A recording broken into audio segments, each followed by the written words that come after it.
హోంమంత్రి అనిత గారికి 2 ఎక్స్ట్రా కొమ్ములు ఏమన్నా ఉన్నాయా అని ప్రశ్నిస్తున్నారు పుష్ప శ్రీవాణి గారు.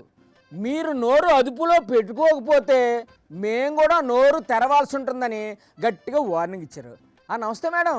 అనిత గారికి రాష్ట్రంలో జరిగే ఆడపిల్లల మీద అఘాయిత్యాలు జరుగుతుంటే అక్కడికి వెళ్ళడానికి టైం ఉండదండి. అంత టైం ఎక్కడ ఉంటుందండి మేడం గారికి? ఆవిడ చాలా బిజీ.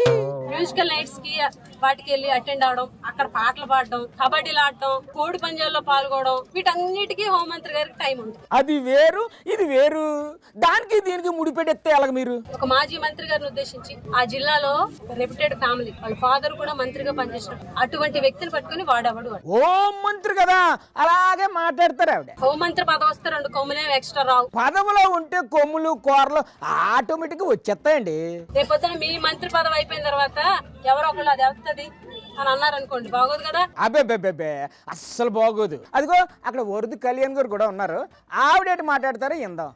నమస్తే మేడం. అనితమ్మ గారు మాటలు మీరు విన్నారా? ఏంటమ్మా అంటే మీరు హోం మంత్రి అయితే మాజీ మంత్రులు పట్టుకొని ఎవడు వాడు వీడు అని మాట్లాడతారా? ఆవిడ మంత్రి గారు కదా. మరి మిమ్మల్ని మేము అనొచ్చు కదా మీ మంత్రి పదవి అయిపోయాక. మంత్రి పదవి పోయాక ఏమంటారు మీరు ఆవిడ్ని? ఎవరిది అది, ఎవరితో మాట్లాడింది అనొచ్చు కదా. నంగనాచి దానా అని అనొచ్చు కదా. మరి మేము ఎందుకు అనట్లేదు? ఎందుకు?